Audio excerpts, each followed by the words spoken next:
হযরত ফাতেমা জাহরা রাদিয়াল্লাহু তাআলা আনহা দয়ার নবী মুস্তাফা সাল্লাল্লাহু তাআলা আলাইহি ওয়াসাল্লামের কাছে আসেন। নবী আমার অসুস্থ। ফাতেমা রাদিয়াল্লাহু তাআলা আনহা নবীর কাছে বসে রয়েছে। ব্রাদার মিল্লাতে ইসলামিয়া দয়ার নবী মুস্তাফা সাল্লাল্লাহু তাআলা আলাইহি ওয়াসাল্লাম তিনি অসুস্থ হয়ে রয়েছেন। ওই দরজার মধ্যে যেন আওয়াজকে যেন দিতে আসেন হযরতে ফাতেমা জাহরা রাদিয়াল্লাহু তাআলা আনহা উঠে গিয়ে বলতে আছেন একটু পরে আসবেন আমার আব্বা জান এখন যেন একটু অসুস্থ আছেন। বেরাদার আবার যেন কিছুক্ষণ পরে আওয়াজ দিতে আসে হযরতে ফাতেমা উঠে গিয়ে বলতে আছেন আমার আব্বা জান যেন অসুস্থ রয়েছেন একটু পরে আসবেন। ব্রাদার মিল্লাতে ইসলামিয়া এইভাবে আপনার তিনবার যেন আওয়াজ দিয়েছে। হযরতে ফাতেমা তৃতীয়বার যেন উঠতে যাচ্ছেন। ওই বেলাতে আপনার দয়ার নবী মুস্তাফা সাল্লাল্লাহু তাআলা আলাইহি ওয়াসাল্লাম হযরতে ফাতেমার হাত দুটোকে ধরে বলতে আছেন বেটি ফাতেমা ওই দরজার মধ্যে কে আছো জানো রে বেটি? হযরতে ফাতেমা বলতে আছেন আব্বা গো আপনি জানেন ইয়া রাসূলুল্লাহ ইয়া হাবিবাল্লাহ নবী গো একটু দয়া করে বলুন ওই দরজার মধ্যে কে রয়েছে? নবী আমার বলে ফাতেমা ওই দরজার মধ্যে দুনিয়াবি মানুষ নাই রে বেটি। ওই দরজার মধ্যে চলে এসে সে ইসরাইল ফেরেশতা জান কবজ করার জন্য এসেছে। বেরাদার বলতে আছেন বেটি ফাতেমা যাও দরজাটা একটু খুলে দাও। দরজা যেন খুলে দেওয়া হলো। ইসরাইল ফেরেশতা যেন নবীকে সালাম দিলেন অনুমতি চাইলেন অনুমতি দেওয়া হলো। নবীর কাছে এসে ইসরাইল ফেরেশতা হাজির হয়ে গেছেন। নবী আমার বলে ইসরাইল কি খবর বলো? ইসরাইল ফেরেশতা বলতে আছেন ইয়া রাসূলুল্লাহ ইয়া হাবিবাল্লাহ নবী গো আপনি যদি অনুমতি দেন আপনি যদি পারমিশন দেন তাহলে আপনার রূহটা আমি কবজ করব। নবী আমার বলেন ইসরাইল ফেরেশতা শোনো শোনো তুমি তো মানব জাতের জান কবজ করো। জান কবজ করার সময় কি কষ্ট হয়? ইসরাইল ফেরেশতা বলতে আছেন হ্যাঁ কষ্ট হয়। কেমন কষ্ট হয় একটু বলো?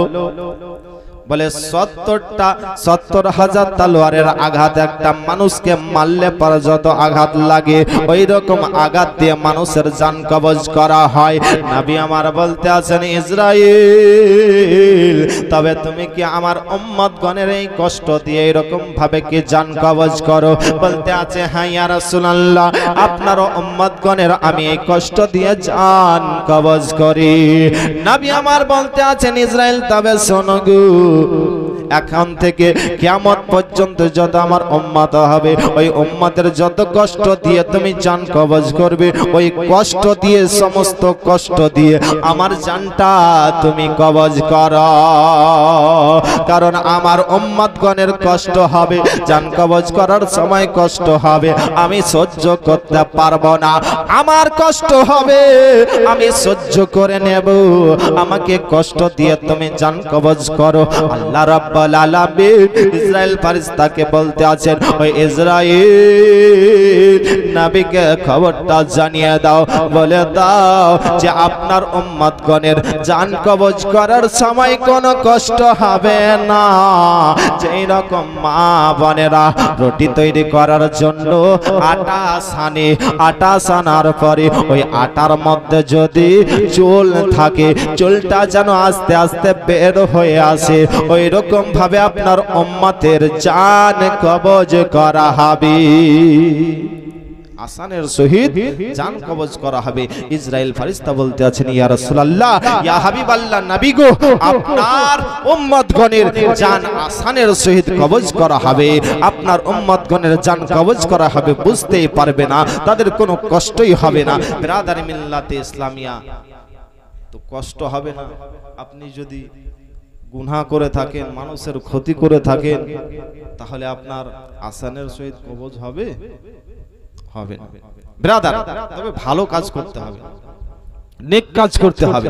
ব্রাদার মিল্লাত ইসলামী, আজকে আমরা অনেক মানুষের ক্ষতি করি, মানুষের অন্যায় করি, আমরা তাদের কাছে ক্ষমা চাই না। আপনি যদি আল্লাহর কাছে ক্ষমা চান যে আমি অমুকের ক্ষতি করে দিয়েছি, আল্লাহ ক্ষমা করো, ক্ষমা করবে? ক্ষমা করবে না, কারণ যার ক্ষতি করেছেন তার কাছে গিয়ে আগে ক্ষমা চান। ব্রাদার মিল্লাত ইসলামিয়া, নবী আমার কি বলতে আছেন শুনুন। ব্রাদার মিল্লাত ইসলামিয়া দার নবী মুস্তাফা হযরতে ফাতেমা জাহরা রাদিয়াল্লাহু তাআলা আনহার বাড়িতে আসলেন। আসার পরে দেখতে আসেন যেন ইমাম হাসান ও হোসেনকে দেখা যায় না। নবী আমার বলতে আছেন, বেটি ফাতেমা, আমার নাতি ইমাম হাসান ও হোসেনকে কেন দেখা যায় না? ইমাম হাসান ও হোসেন কোথায় রয়েছে? হযরতে ফাতেমা রাদিয়াল্লাহু তাআলা আনহা বলতে আছেন, ইয়া রাসূলুল্লাহ, ইয়া হাবিবাল্লাহ, নবী গো, আজকে কয়েকদিন থেকে আমার বাড়িতে খাবার নাই। ইমাম হাসান ও হোসেন বনাহারে রয়েছে, ওই ঘরের মধ্যে জানা তারা খোদার জ্বালাই কন্যা করতেই আছে। তার নবী মুস্তাফা সাল্লাল্লাহু তাআলা আলাইহি ওয়াসাল্লাম এই কথা শোনার পরে নবী আমার বাড়ি থেকে, ফাতেমার বাড়ি থেকে বের হয়ে রাস্তা দিয়ে চলতে আরম্ভ করলেন যে খাবার কোথায় পাওয়া যায়, কোথায় খাবার পাওয়া যায়। তার নবী মুস্তাফা সাল্লাল্লাহু তাআলা আলাইহি ওয়াসাল্লাম রাস্তা দিয়ে যেতে যেতে দেখলেন একটা বাগান রয়েছে, খেজুরের গাছ রয়েছে। ওই বাগানের মালিক হলো ইহুদি। তাকে বলল যে এই বাগানে কি কোনো কিছু কাজ পাওয়া যাবে? ইহুদি বলতে আছে, হ্যাঁ, এই বাগানে কাজ পাওয়া যাবে। এই বাগানের মধ্যে একটা কুয়া আছে, এই কুয়ার পানি যদি উঠিয়ে দেওয়া হয়, জয় বালতি উঠিয়ে দেবে, তাই বালতির পরে 3টা করে আমি খেজুর দেব। নবী আমার বললেন যে তাহলে তোমার বাগানে আমি কাজ করব, 3টা করে যদি খেজুর পাওয়া যায় তাহলে ইমাম হাসান হুসাইন ওয়ানাহারে রয়েছে, তাদের মুখে দেওয়া হবে। বিরাদারে মিল্লাত ইসলামিয়া, দয়ার নবী মুস্তাফা সাল্লাল্লাহু তাআলা আলাইহি ওয়াসাল্লাম বললেন, দাও, বালতি দাও, রশি দাও। বেরাদার, ওই ইহুদি কিন্তু জানে না যে এটা দয়ার নবী মুস্তাফা। বেরাদার, নবী আমার কি করলেন, ওই কুয়া থেকে আপনার পানি উঠাতে আরম্ভ করলেন। 1 বালতি উঠালেন, আপনার গাছের মধ্যে দিলেন, 2 বালতি উঠালেন, 3 বালতি উঠালেন। এইভাবে করতে করতে 8 বালতি পানি উঠালেন গো।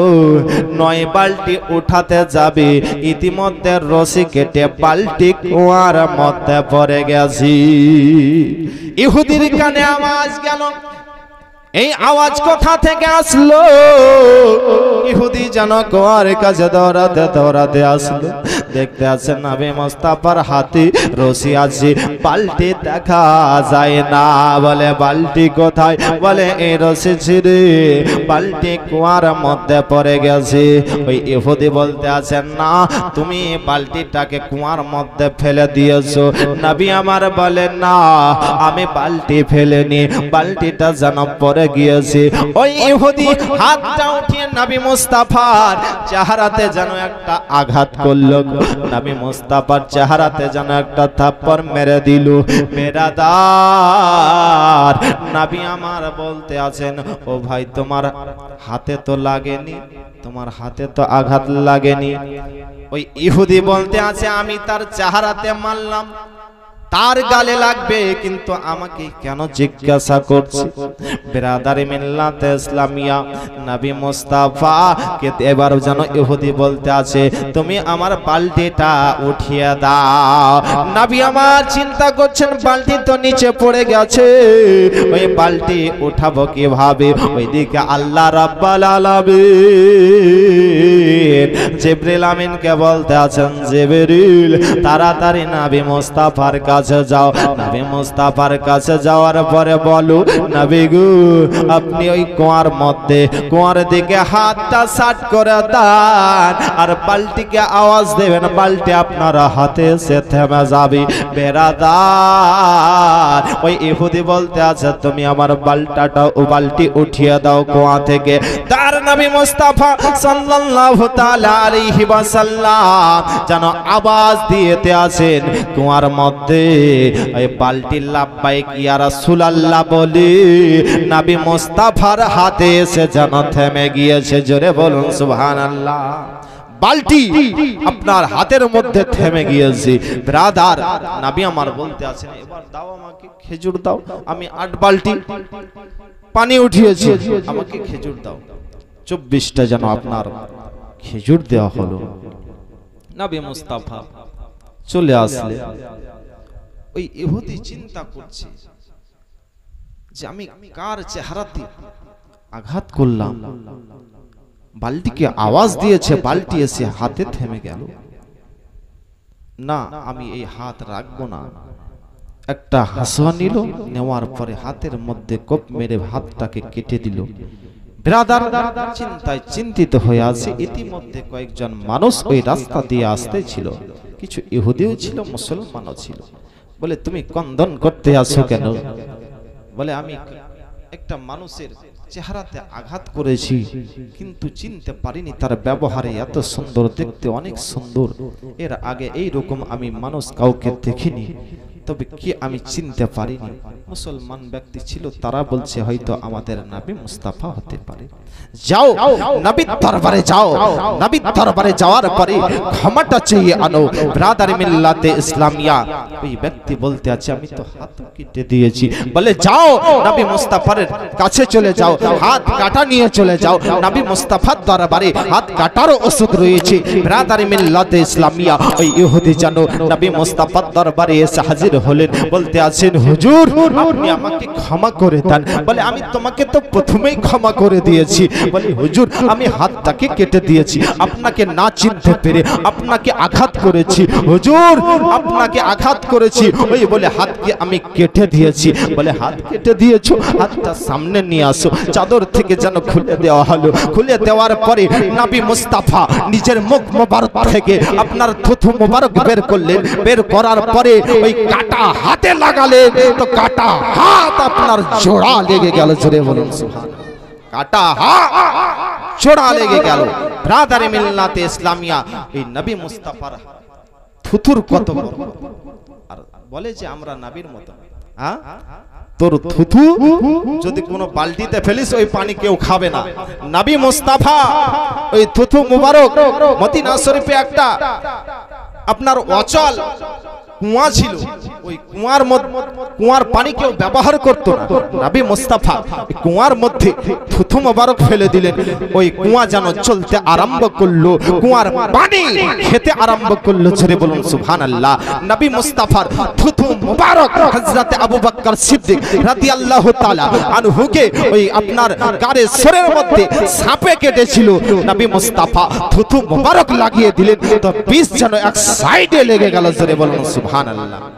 আর আমরা বলি যে নবীর মতন আমরা, হ্যাঁ ব্রাদার মিল্লাতে ইসলামিয়া বাবজি ভাইরা বলবো, নবীর মতন আমরা নয়, নবী আমাদের মতন নয়। ব্রাদার মিল্লাতে ইসলামিয়া এখান থেকে বোঝা গেল যে ওই ব্যক্তি এসে নবীর কাছে ক্ষমা চাইলেন। বললেন, হুজুর আমার তো হাত জোড়াও লেগে গেছে, হুজুর আপনি আমাকে কলমা পড়ে মুসলমান বানিয়ে নিন। নবী মুস্তাফা কলমা পড়ে তাকে মুসলমান বানিয়ে নিলেন। ব্রাদার মিল্লাতে ইসলামিয়া, তাহলে ব্রাদার আমরা কারোর অন্যায় করছি, ক্ষতি করছি, তাহলে আমরা যার ক্ষতি করছি তার কাছে ক্ষমা না চেয়ে যদি আল্লাহর কাছে ক্ষমা চাই, আল্লাহ ক্ষমা করবে? করবে না। ব্রাদার বাবজি ভাইরা বলবো, যার ক্ষতি করছে, অন্যায় করছেন, তার কাছে গিয়ে ক্ষমাটা চেয়ে আসেন, তবে আল্লাহ আপনাকে ক্ষমা করবে, না হলে আল্লাহ আপনাকে ক্ষমা করবে না। ব্রাদার মিল্লাতে ইসলামিয়া বাবজি ভাইরা বলবো, মানুষের ভালাই করার চেষ্টা করেন, খারাপ থেকে দূরে থাকেন। আসুন এই বক্তব্য দিয়ে আমার বক্তব্য শেষ হবে। যে বলেছিলাম মা বোনেদের জন্য যে 6টি কাজ যদি করে চলতে পারে, মেনে চলতে পারে, তাদের জন্য জান্নাত। একবার দরুদ শরীফ পাঠ করেন। আল্লাহুম্মা মজনু হলো খুদে রাব্বানা, একজন নবী আসিল গো সোনার মদিনায়। জোরে বলুন সুবহানাল্লাহ। একজন নবী আসিল গো সোনার মদিনা, যার প্রেমেতে মজনু হলো, যার প্রেমেতে মজনু হলো খুদে রব্বানা। একজন নবী আসিল গো সোনার মদিনা, ওরে যাহার আগমনের তারে কাবা ঝুঁকে সেজদা করে, ওরে যাহার আগমনের তারে কাবা ঝুঁকে সেজদা করে, তিনি আমার নূরের নবী শাহে মদিনা। একজন নবী আসিল গো সোনার মদিনা, একজন নবী আসিল গো সোনার মদিনায়। ব্রাদারে মিল্লাত ইসলামিয়া দার নবী মুস্তাফা সাল্লাল্লাহু তাআলা আলাইহি ওয়াসাল্লাম মেরাজে গিয়েছিলেন। মেরাজ থেকে আসার পরে হযরতে ফাতেমা তো জাহরা রাদিয়াল্লাহু তাআলা আনহা তিনি চিন্তা করলেন আমার আব্বা জান মেরাজে গিয়েছিলেন, ওই মেরাজ থেকে এসেছেন, আমার আব্বার সঙ্গে একটু আমি দেখা করব। হযরতে আলী মুর্তজা রাদিয়াল্লাহু তাআলা আনহুকে বলতে আছেন স্বামী গো, আজকে আমার আব্বা জান মেরাজ থেকে এসেছেন, আমার আব্বা জানের সঙ্গে একটু দেখা করব, চলুন। স্বামী স্ত্রীতে দুইজনে যেন আপনার নবী মুস্তাফার কাছে আসলেন। আসার পরে যেন দেখতে আছেন নবী আমার সিজদার হালাতে যেন রয়েছেন। হযরতে ফাতেমা তো জাহরা রাদিয়াল্লাহু তাআলা আনহা চিন্তা করছেন হয়তো নবী আমার নামাজ আদায় করছে, নামাজটা সমাপ্ত হোক তারপরে আমি আব্বা জানের সঙ্গে কথা বলবো। তো দাঁড়িয়ে থাকলেন ব্রাদার, অনেকক্ষণ দাঁড়িয়ে থাকার পরেও দেখতে আছেন সিজদা থেকে যেন মাথা ওঠান না। হযরতে ফাতেমা চিন্তা করলেন, লক্ষ্য করে দেখলেন যে এই হাতগুলা যেন আপনার মাটির মধ্যে ঠেকেই রয়েছে। হযরতে ফাতেমা রাদিয়াল্লাহু তাআলা তিনি চিন্তা করলেন নবী হয়তো নামাজ আদায় করেন না। হযরতে ফাতেমা রাদিয়াল্লাহু তাআলা আনহা বললেন আব্বা গো, আপনি একটু সিজদা থেকে মাথাটা ওঠান। নবী আমার সিজদা থেকে মাথাটা উঠালেন, দেখতে আছেন নবী আমার যেন কন্দন করতেই আছেন। বলে আব্বা গো, আপনি কন্দন করতে আছেন কেন? আপনার চোখগুলো লাল হয়ে গেছে কেন, একটু দয়া করে বলুন। বলে বেটি রে, তবে শুনবেন নাকি? বলে আব্বা গো, দয়া করে একটু বলুন আপনি কন্দন করতে আসেন কেন? বলতে আছে বেটি ফাতেমা, আমি মেরাজে গিয়েছিলাম রে বেটি। মেরাজে যাওয়ার পরে ওই মেরাজের রাত্রিতে আমি 6টি দৃশ্য দেখলাম রে বেটি। বলে আব্বা গো, আপনি কি 6টি দৃশ্য দেখলেন একটু দয়া করে বলুন। বলে 1 নাম্বার দৃশ্য দেখলাম যে একটা মেয়ের চুল গোলাকে ধরে আকাশ থেকে বেঁধে দিয়েছে, আর মেয়েটা যেন বাপরে মারে করে চিল্লাতে আছে, ও বেটি ফাতেমা। আমি 2 নম্বর দৃশ্য দেখলাম রে বেটি, যে মেয়েটার জিহ্বাতে জাহান্নামের আঁচ দেওয়া হচ্ছে।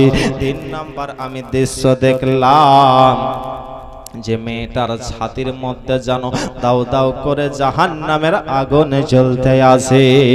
4 নাম্বার দৃশ্য দেখলাম মেয়েটার হাত পাকে বেঁধে দিয়ে জাহান্নামের তক্তাতে উঠাচ্ছে আর বসাচ্ছে।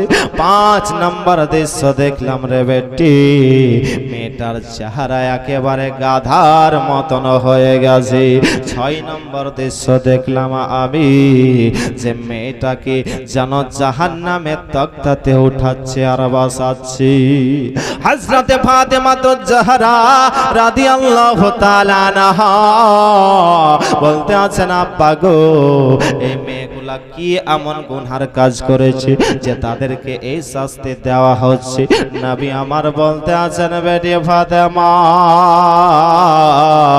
তবে শোনো রে বেটি, 1 নম্বর আমি দৃশ্য দেখলাম মেয়েটার চুল গোলাকে আকাশ থেকে বেঁধে দিয়েছে, আর মেয়েটা যেন বাপরে মারে করে চিল্লা চিল্লাতে আসে, এই মেয়েটা দুনিয়াতে কি গুনহার কাজ করেছিল যে এই মেয়েটা দুনিয়াতে পরপুরুষকে মাথার চুল দেখিয়ে বেড়াতো। এই পরপুরুষকে চুল দেখানোর কারণে এই মেয়েটার শাস্তি যেন নিযুক্ত করে দেওয়া হয়েছে। পরপুরুষকে মাথার চুল দেখিয়ে বেড়াতো। আপনাদের খিকির বোনার মা বোনেরা ভালো যে মাথার চুল দেখিয়ে বেড়ায় না, কিন্তু আমাদের মুর্শিদাবাদের কিছু কিছু গ্রাম আছে যে মৌলভী সাহেবকে দেখলে পরেই মাথায় কাপড় দেয়, কিন্তু আপনাদের এদিককার ভালো না। এরকম ভাইরাস আছে, আছে নাকি? সব জায়গাতে মা বোনেরা বলবো, মা বোনেরা বলবো, মাথার চুল পরপুরুষকে দেখাবেন না, না হলে জাহান্নামের আগুনে আপনাকে ভুগতে হবে। ব্রাদার, তাহলে বলবেন যে চুল কি তাহলে কাউকে দেখাতে পাবো না? হ্যাঁ পাবেন, নিজের স্বামীকে দেখান, যত দেখাতে পারবেন, কোনো অসুবিধা নাই। ব্রাদারে মিল্লাতে ইসলামিয়া হযরতে ফাতেমা জাহরা রাদিয়াল্লাহু তাআলা আনহার মাথার চুল কোনো পরপুরুষে দেখেননি। হযরতে আয়েশা সিদ্দিকা রাদিয়াল্লাহু তাআলা আনহা চিন্তা করলেন যে আমি ফাতেমার মাথার একটু চুল দেখব, সব সময় পর্দা হয়ে থাকেন, একটু চুল দেখব। তো পিছন দিক থেকে এসে ওড়নাটা উঠিয়ে একটু চুল দেখিয়ে নিয়েছে। হযরতে ফাতেমা যেন কন্দন করতে আসে, আপনি আমার মাথার চুল কেন দেখলেন? কন্দন করতে আসে। ইতিমধ্যে আর নবী মুস্তাফা আসলেন, বলেন বেটি ফাতেমা কন্দন কেন করতে আসো? বলে আব্বা, আপনার বিবি আমার মাথার চুল দেখে নিয়েছে, এই জন্য আমি কন্দন করছি, আমার চুল কেন দেখলো? নবী আমার জিজ্ঞাসা করতে আছেন, আয়েশা তুমি যে ফাতেমার মাথার চুল দেখলে, তো চুলের মধ্যে কি দেখতে পেলে? প্রশ্ন হবে না? ফাতেমার যে চুল দেখলে, তো চুলের মধ্যে কি দেখতে পেলে? হযরতে আয়েশা সিদ্দিকা রাদিয়াল্লাহু তাআলা আনহা বলতে আছেন, ইয়া রাসূলুল্লাহ, ইয়া হাবিবাল্লাহ, আমি আল্লাহর কসম করে বলি, আমি হযরতে ফাতেমা জাহরা রাদিয়াল্লাহু তাআলা আনহার মাথার চুল দেখলাম, তো চুলের মধ্যে আল্লাহর জিকির করতে আছে। জোরে বলুন, ফাতেমার মাথার চুলের মধ্যে আল্লাহর জিকির করতে আছে। ফাতেমার মাথার চুলে যদি আল্লাহর জিকির করে, কালবে দিলে কত জিকির করতে পারে। ফাতেমার মাথার চুলে আল্লাহর জিকির করছে। আজকাল আমাদের মা বোনেদের মাথায় কি করছে? উকুন, উকুন। রাদার মিল্লাতে ইসলামে এই জলসা করছে, একজন বলছে, মাওলানা সাহেব বলেন তো উকুনরা কয় ভাই? আমি বলি আমি উকুনের ব্যবসা করি নাকি? আপনি বলেন কয় ভাই? তো বলছে উকুনরা হচ্ছে 3 ভাই। 3 ভাই। বলছে বড় ভাইয়ের নাম ঢালা, বড় ভাইয়ের নাম ঢালা।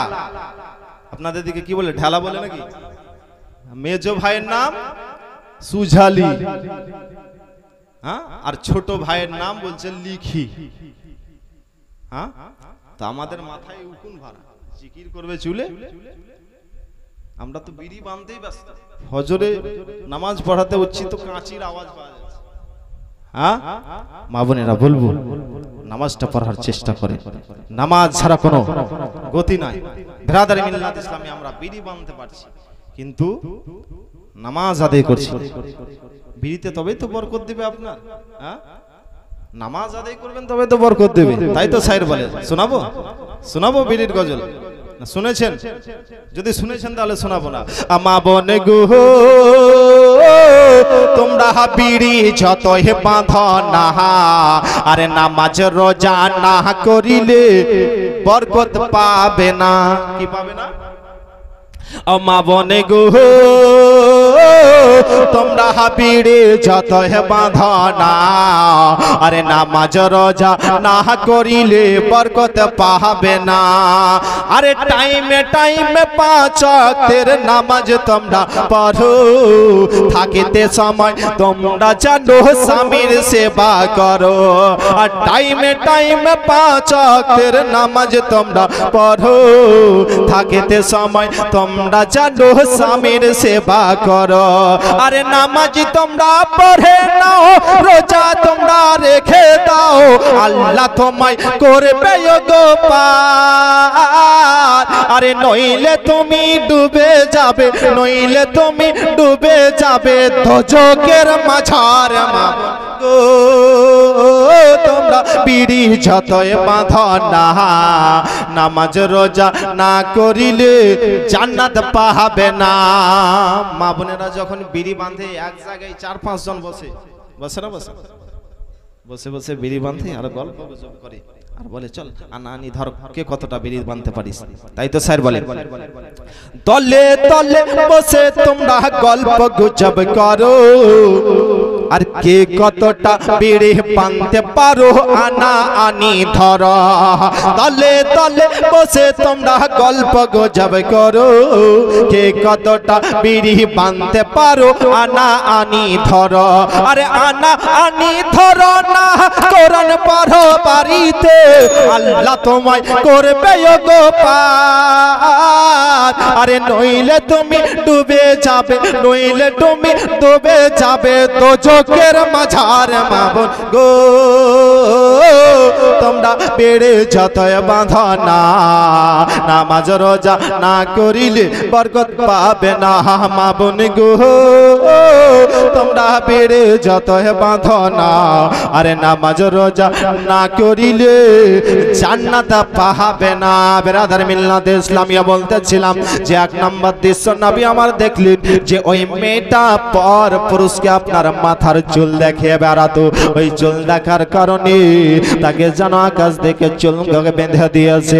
মেয়েটা যেন বাপরে মারে করে চিল্লাতে আছে। নবী আমার বলতে আছেন বেটি ফাতেমা আমি 2 নম্বর দৃশ্য দেখলাম রে বেটি যে মেয়েটার জিহ্বাতে যেন জাহান্নামের আঁচ দেওয়া হচ্ছে। এই মেয়েটা কি গুনাহ করেছিল গো যে নিজের স্বামীর নাশুকরি করত।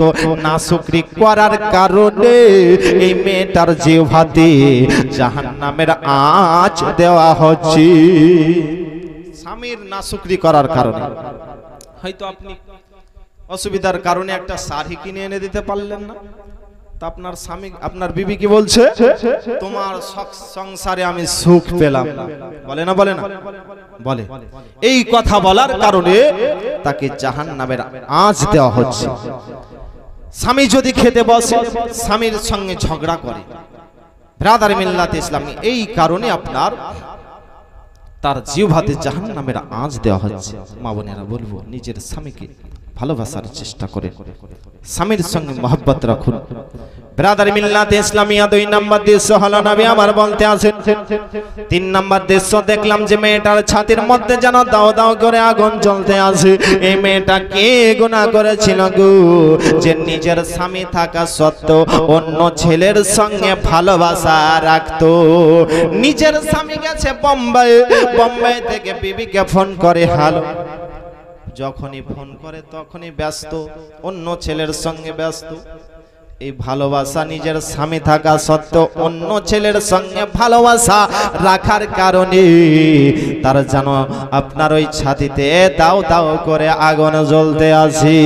3 নম্বর দৃশ্য হলো নবী আমার বলতে আছেন এই মেয়েটাকে যেন পা হাত বেঁধে দিয়ে জাহান্নামের তক্তাতে উঠাচ্ছে আর বসাচ্ছে। এই মেয়েটা কি গুনাহ করেছিল গো নবী আমার বলতে আছেন এই মেয়েটা সারা বছরই আপনার নাপাক ছিল। সারা বছর নাপাক থাকলো কিভাবে?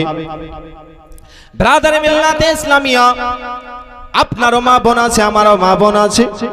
মা বোনেরা যখন মাঝে মাঝে আপনার নাপাক হয়, ওই নাপাক অবস্থায় যদি আপনি এই নখের মধ্যে নখ পালিশ ব্যবহার করেন, তবে যদি আপনি নখ পালিশ দিয়ে ফরজ গোসল আদায় করেন তবে আপনার ফরজ গোসল আদায় হবে কি হবে? হবে? তাহলে দিচ্ছেন কেন কিনে নিজের স্ত্রীকে? হ্যাঁ ব্রাদার মিল্লাতে ইসলামিয়া এই নাপাক অবস্থাতে যদি নখের মধ্যে নখ পালিশ ব্যবহার করে আপনার ফরজ গোসল আদায় হবে না, ওযু হবে না, নামাজ হবে না। ব্রাদার মিল্লাতে ইসলামিয়া তাহলে বলুন ওই নাপাক অবস্থাতে আপনি নখ পালিশ ব্যবহার করেছেন, আপনার তো গোসল আদায় হলো না। আপনি মনে করছেন আমি যে ফরজ গোসল করে নিলাম গোসল আদায় হয়ে গেল না। তাহলে বলুন আপনি সারা বছর নাপাক থাকলেন কিনা? ব্রাদারি মিল্লাতে ইসলামিয়া, এই গোসলের ফরজ অনেকেই জানে না, লজ্জা করে জিজ্ঞাসা করতে। ব্রাদার, এইগুলো আমাদের জানা দরকার যে আপনাদের ফরজ গোসলের জন্য আমাদের গোসলের ফরজের নিয়ম গুলা জানা দরকার। ব্রাদারি মিল্লাতে ইসলামিয়া, অনেকেই আমরা জানি না। ব্রাদার, গোসলের ফরজ কয়টা? তিনটি ফরজ। 1 নাম্বার ভালোভাবে গড়গড়া করতে হবে। 2 নাম্বার নাকের মধ্যে পানি পৌঁছাতে হবে নরম হাড্ডি পর্যন্ত। 3 নাম্বার পুরো শরীরে পানি বহাতে হবে। এক চুল পরিমাণ যদি ফাঁকা থাকে আপনার গোসল ফরজ আদায় হবে না। তবে এই গোসল ফরজ আদায় করার আগে আপনাকে কি করতে হবে? যেই জায়গাতে নাপাক লেগে আছে সেই জায়গাকে ভালোভাবে পরিষ্কার করুন। এইটা আপনার লুঙ্গি ধরে নেন, এই লুঙ্গির মধ্যে নাপাক লেগে আছে, তো আপনি লুঙ্গিটাকে ভালোভাবে পানিতে পরিষ্কার করেন, ভালোভাবে নিচড়িয়ে পরিষ্কার করেন, তারপরে ওই পানি ফেলে দেন, তারপরে আবার ওই পানিতে আপনার নতুন পানি নিয়ে লুঙ্গিটাকে ভালোভাবে পরিষ্কার করে নিচড়িয়ে নেন, তারপরে আবার 3 বার আপনি এইভাবে করবেন। ব্রাদারি মিল্লাতে ইসলামিয়া, তারপরে এবার ফরজ গোসল করবেন, গড়গড়া করবেন, নাকে পানি দিবেন, পুরো শরীরে পানি পৌঁছাবেন। এটা হচ্ছে ফরজ গোসলের নিয়ম। ফরজ গোসল হচ্ছে 3টি, গোসলের ফরজ 3টি। ব্রাদারি মিল্লাতে ইসলামিয়া বাবজি ভাইরা, আমরা অনেকেই নখ বড় রাখি, হাতের নখ বড় রাখি না? রাখি না? নবী আমার বলেন, যেই ব্যক্তি হাতের নখ বড় রাখে সেই ব্যক্তি আমার তরিকার মধ্যে নয়। নবী আমার বলেন, যেই ব্যক্তি জুম্মার দিনে নখ কাটবে সেই ব্যক্তি 10 দিন বালা মুসিবত থেকে হেফাজতে থাকবে। ধরে বলুন সুবহানাল্লাহ। 10 দিন হেফাজতে থাকবে। যদি জুম্মার আগেই যদি আপনার নখ বড় হয়ে যায় আগে কেটে নিতে পারেন, তবে জুম্মার দিনে নখ কাটা হচ্ছে নবীর সুন্নাত। ব্রাদারি মিল্লাতে ইসলামিয়া, আমরা নখ কাটবো কিভাবে? সুন্নাত তরিকা কি? কোন আঙ্গুল থেকে শুরু করতে হবে কাটতে জানা আছে? ব্রাদারি মিল্লাতে ইসলামিয়া, আসুন এই ডান হাত থেকে শুরু করবেন নখ কাটতে। কোন আঙ্গুল থেকে? এই শাহাদাত আঙ্গুল থেকে শুরু করবেন। এই শাহাদাত আঙ্গুল সর্বপ্রথম কাটবেন, তারপরে এই আঙ্গুল কাটবেন, তারপরে এটা, তারপরে এটা, বুড়ো আঙ্গুল বাদ থাকলো। তারপরে বাম হাত চলে আসেন, বাম হাতের এই দিক থেকে শুরু করবেন, কোড়া আঙ্গুল থেকে এই দিক কাটতে কাটতে কাটতে চলে আসলেন, তারপরে ডান হাতের এই বুড়োটা শেষ বেড়াতে। এটা হচ্ছে সুন্নাত তরিকা নখ কাটার। তো আপনি নেকিও পাবেন। ব্রাদারি মিল্লাতে ইসলামিয়া, তো এই জায়গাতে এসে শিক্ষা করার জন্য তো ব্রাদারি মিল্লাতে ইসলামিয়া বাবজি ভাইরা বলবো, এগুলো মনে রাখবেন, এগুলো আমাদের দরকার। আসুন, নবী আমার 4 নম্বরে কি বললেন? যে মেয়েটা সারা বছর নাপাক ছিল, ওই কারণে তাকে হাত পা বেঁধে যেন আযাব দেওয়া হচ্ছে। মা বোনেরা বলবো, আজ থেকে তওবা করুন যে নখের মধ্যে নখ পালিশ ব্যবহার করব না। ব্রাদার, আসুন 5 নাম্বার দৃশ্য নবী দেখলেন যে মেয়েটার চেহারা আপনার গাধার মতন হয়ে গেছে। মেয়েটা কি গুনাহ করেছিল? যে মিথ্যা কথা বলতো, চুগলখড়ি করত, এই কারণে তার চেহারা আপনার গাধার মতন হয়ে গেছে। ব্রাদার মিল্লাতে ইসলামে, কেউ যদি মিথ্যা কথা বলে তো তার কাছ থেকে ফেরেশতা 1 মাইল দূরে সরে যায়, তার মুখ থেকে দুর্গন্ধ বের হয়। ব্রাদার মিল্লাতে ইসলামিয়া বাবজি ভাইরা বলবো, চুগলখড়ি করবেন, কাউরির চুগলখড়ি করবেন, বাড়ি ভাঙার চেষ্টা করবেন। ব্রাদার, তার নবী মুস্তাফা সাল্লাল্লাহু তাআলা আলাইহি ওয়াসাল্লাম মেরাজ থেকে আসলেন। হযরত আয়েশা সিদ্দিকাকে বলতে আছেন, বিবি আজকে আমি খুব খুশি আছি, আমার কাছে যেই জিনিসটা চাইবে আমি তোমাকে সেটাই দেব। জোরে বলুন সুবহানাল্লাহ।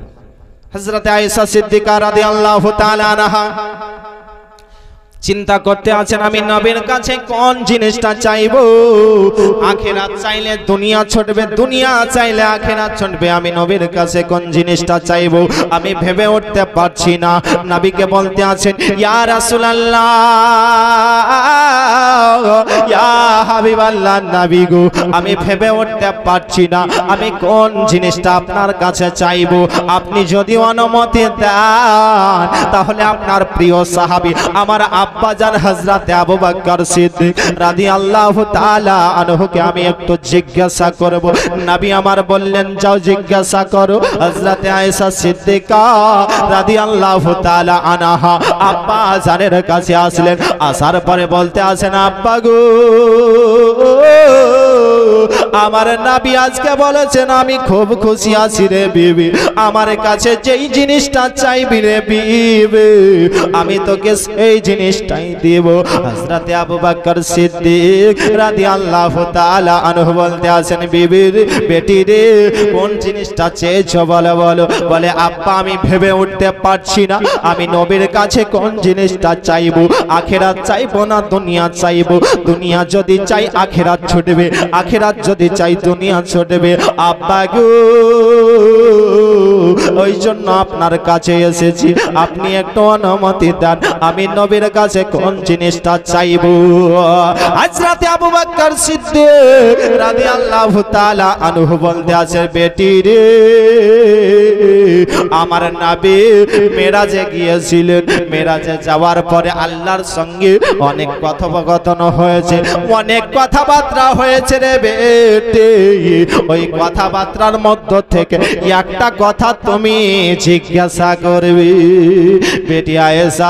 যখন নবী আমার কথাটা বলবে আবার এসে আমাকে বলিও। বলে ঠিক আছে আব্বা জান। হযরত আয়েশা সিদ্দিকা রাদিয়াল্লাহু তাআলা আনহা তিনি জানেন নবী মুস্তাফার কাছে আসলেন। আসার পরে বলেন ইয়া রাসূলুল্লাহ ইয়া হাবিবাল্লাহ নবী গো আপনি তো মেরাজে গিয়েছিলেন, আল্লাহর সঙ্গে অনেক কথোপকথন হয়েছে, আল্লাহর সঙ্গে দিদার হয়েছে, আল্লাহর সঙ্গে অনেক কথা হয়েছে। ওই কথার মধ্য থেকে একটা কথা আপনি আমাকে বলে দেন। নবী আমার বলতে আছে বিবি আয়েশা তবে শোনো রে বিবি, আল্লাহ রব্বুল আলামিন আমার সঙ্গে ওয়াদা করেছে কেউ যদি টুটা ভাঙা মনকে এক করে দিতে পারে রে বিবি তার জন্য জান্নাত গ্যারান্টি। কেউ যদি টুটা ভাঙা মনকে এক করে দিতে পারে তার জন্য জান্নাত গ্যারান্টি। আপনার সঙ্গে আপনার ভাইয়ের ঝগড়া হয়ে আছে, তৃতীয় জন এসে যদি মিলিয়ে দিতে পারে তার জন্য হচ্ছে জান্নাত গ্যারান্টি। জোরে বলুন সুবহানাল্লাহ। ব্রাদারে মিল্লাতে ইসলামিয়া হযরত আয়েশা সিদ্দিকা রাদিয়াল্লাহু তাআলা আনহা এই কথা শোনার পরে নবীর কাছ থেকে আব্বা জানের কাছে এসে হাজির হলেন। আব্বা জানকে বলতে আছেন আব্বা গো আমার নবী বলেছেন যে টুটা ভাঙা মনকে কেউ যদি এক করে দিতে পারে তার জন্য হলো জান্নাত গ্যারান্টি। এই কথা শোনার পরে হযরত আবু বকর সিদ্দিক রাদিয়াল্লাহু তাআলা আনহু কন্দন করতে আরম্ভ করেছেন। হযরত আয়েশা সিদ্দিকা রাদিয়াল্লাহু তাআলা আনহা বলতে আছেন আব্বা গো আপনি কন্দন কেন করতে আছেন? খুশির সংবাদ শুনে আপনি কন্দন করতে আছেন কেন? হযরত আবু বকর সিদ্দিক বলতে আছে বেটি আয়েশা তুমি একটা দিক ভেবেছো রে বেটি, অপর দিকটা ভাবনি। যদি টুটা ভাঙা মনকে এক করে দিতে পারলে জান্নাত গ্যারান্টি, তাহলে কেউ যদি ভালো মনকে ভেঙে দেয় তার জন্য কি হতে পারে? টুটা ভাঙা মনকে যদি এক করে দিতে পারে তার জন্য হচ্ছে জান্নাত গ্যারান্টি। আর যদি কেউ ভালো মনকে ভেঙে দেয়, ঝগড়া লাগিয়ে বেড়া যায়, ঝগড়া লাগিয়ে বেড়ায়, বাড়ি ভাঙার চেষ্টা করে, তার জন্য কি হতে পারে? তাহলে আপনারা বুঝতে পেরে নিয়েছেন। বাপজি ভাইরা বলবো এই বাড়ি ভাঙার চেষ্টা করবেন না, বিবাদ লাগার চেষ্টা করবেন না, ঝগড়া লাগার চেষ্টা করবেন না, একটু পরিবর্তন হওয়ার চেষ্টা করুন। নবী আমার বললেন ৫ নাম্বার যে এই ব্যক্তি মিথ্যা কথা বলতো, চুগলখড়ি করত, এই কারণে তার আযাব নিযুক্ত করে দেওয়া হয়েছে। রাদার ৬ নাম্বার দৃশ্য নবী আমার বলেন যে মেয়েটাকে দেখলাম যে জাহান্নামের তক্তাতে উঠাচ্ছে আর বসাচ্ছে। মেয়েটা কি গুনাহ করেছিল? নবী আমার বলতে আছেন যে মেয়েটা কথায় কথায় খোঁটা দিত, খোঁটা বুঝতে পারলেন? খোঁটা বুঝতে পারলেন? হ্যাঁ, বুঝতে পারলেন যে এই চাদরটা এই হাফিজ সাহেবকে হয়তো আপনি দিয়েছেন। এই হাফিজ সাহেবকে দেওয়ার পরে কিছুদিন পরে আপনার সঙ্গে হয়তো একটু কথাবার্তা উল্টো হয়ে গেছে, তখন আপনি বলছেন হ্যাঁ তোমাকে আমি এই চাদরটা দিয়েছিলাম, এই জিনিসটা দিয়েছিলাম। এই যে খোঁটা দেওয়া, এই খোঁটা দেওয়ার কারণে তাকে জাহান্নামের তক্তাতে উঠাচ্ছে আর বসাচ্ছে। মা বোনেরা বলবো, এই 6টা কাজ যদি আপনারা মেনে চলতে পারেন তাহলে আপনাদের জন্য জান্নাতে গ্যারান্টি। 1 নাম্বার, পরপুরুষকে চুল দেখাবেন না। 2 নাম্বার, নিজের স্বামীকে ভালোবাসুন। নিজের স্বামীর নাশুকরি করবেন না। 3 নাম্বার, যে নিজের স্বামীকে ভালোবাসতে হবে। 4 নাম্বার, যে আপনার পাক পবিত্র সব সময় থাকার চেষ্টা করবেন, নাপাক অবস্থায় থাকবেন না। 5 নাম্বার, যে আপনি মিথ্যা কথা থেকে দূরে থাকেন, চুগলখড়ি থেকে দূরে থাকুন।